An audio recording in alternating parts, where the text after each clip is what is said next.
Hello, I'm Pinty. I paint pictures and do furniture restyling. Today I will explain something that no one has ever told you, and especially something you won't find online.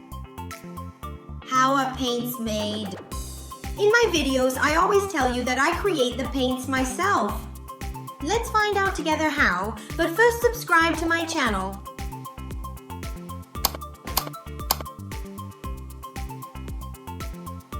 First of all, it's important to know that if someone tells you a paint is completely natural and adheres to all surfaces, they're lying to you.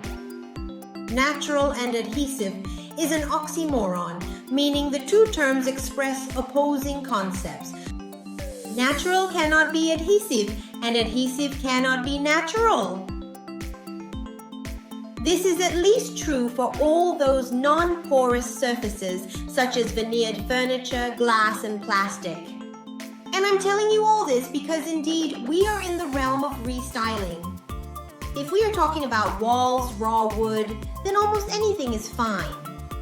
Because these are porous surfaces where the color penetrates immediately.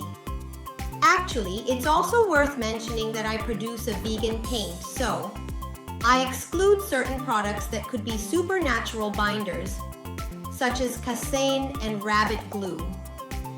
There are some chalk paints that use them, but most of the chalk paints on the market do not.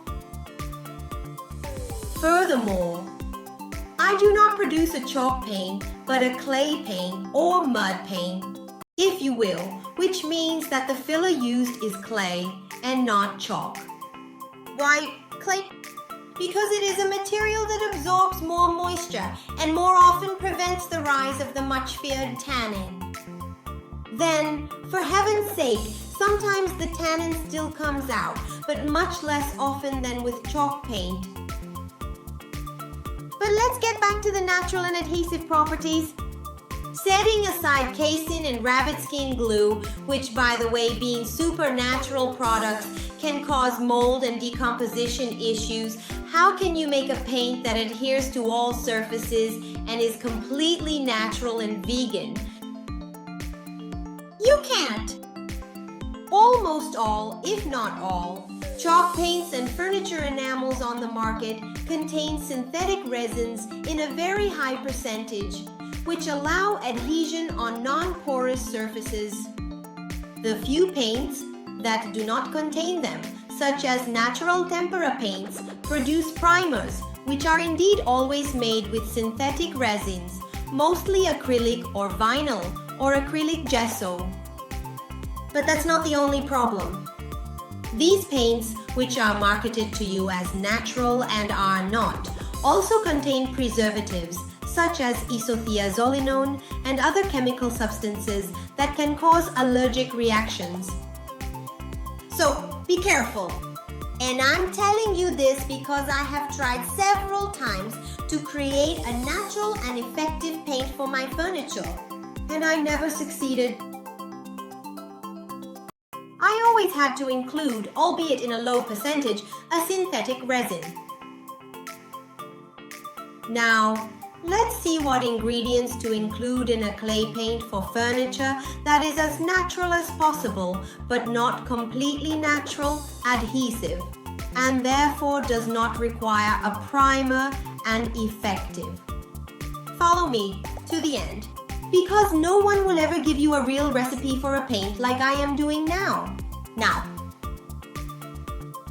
So, you will need these elements. First of all, the pigments. The ones from Eridro are excellent. Then I will provide the link on where to buy them. This package is very large and costs very little. Then rice starch can be found in all supermarkets. Cellulose starch. I will also provide the link on where to buy this, and kaolin, which is the famous very fine clay. And I will also indicate where to find this.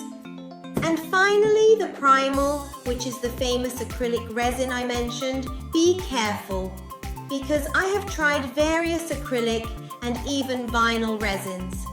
And this is the only one compatible with the elements I have mentioned.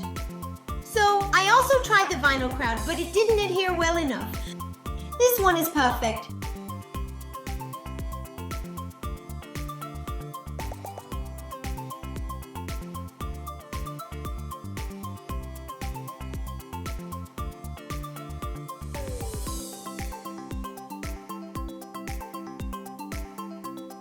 For today, I'll stop here. If you follow me in the next videos, I'll explain how to dissolve methyl cellulose, rice starch, and in what proportion to mix them to obtain a valid homemade furniture paint at home at a cost that is truly less than half the price of the paints you find on the market, but especially with a low percentage of acrylic. What are you waiting for then? Subscribe to my channel. And if you like this video, leave a like. See you in the next video. Bye.